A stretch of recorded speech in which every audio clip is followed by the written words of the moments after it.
নমস্কার, আমি Tanushree Mitrapal, reiki master teacher. আজকে যে বিষয় নিয়ে আলোচনা করব সেটা হচ্ছে অন্নপূর্ণা পুজো। ভক্তি ভরে দেবী অন্নপূর্ণার আরাধনা করলে দূর হয় অভাব অনটন, সংসারে আসে সমৃদ্ধি। আজকে জানব কবে পড়েছে অন্নপূর্ণা পুজো। চৈত্র মাসের শুক্লা অষ্টমীতে কাশীতে দেবী অন্নপূর্ণা অবতীর্ণ হন। নিষ্ঠা ভরে দেবী অন্নপূর্ণার আরাধনা করলে সংসার হয়ে ওঠে পরিপূর্ণ। দেবাদিদেব মহাদেবের ভিক্ষার ঝুলি যিনি অন্ন দ্বারা পূরণ করেন তিনিই হলেন দেবী অন্নপূর্ণা। দেবী শুধুমাত্র দেবাদিদেব মহাদেবের ঝুলি পূর্ণ করেন না, দেবী অন্নপূর্ণা অন্নদাত্রী। দেবীর কৃপায় ঘুচে যায় সমস্ত অভাব, সংসার হয়ে ওঠে পরিপূর্ণ। পুরাণ মতে দেবাদিদেবের সঙ্গে দেবী অন্নপূর্ণার মতবিরোধ হলে অন্নপূর্ণা দেবী কৈলাস ত্যাগ করেন।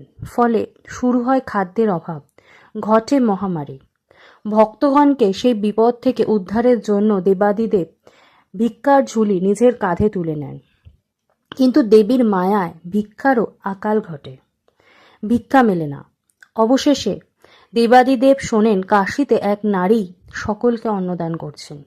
দেবীকে চিনতে মহাদেবের একটুও দেরি হয় না।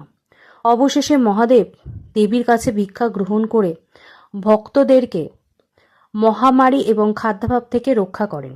চৈত্র মাসের শুক্লাষ্টমীতে কাশীতে দেবী অন্নপূর্ণা অবতীর্ণ হন।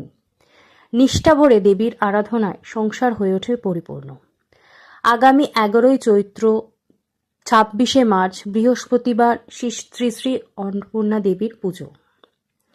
বিশুদ্ধ সিদ্ধান্ত পঞ্জিকা মতে অষ্টমী তিথির আরম্ভ হচ্ছে বাংলার 10ই চৈত্র বুধবার, ইংরেজিতে 25শে মার্চ বুধবার দুপুর 1:52। অষ্টমী তিথি শেষ হচ্ছে বাংলার 11ই চৈত্র বৃহস্পতিবার 26শে মার্চ সকাল 11:49।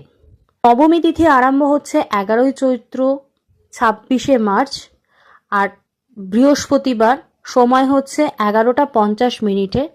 আর নবমী তিথি শেষ হচ্ছে 12ই চৈত্র শুক্রবার 27শে মার্চ সকাল 10:07।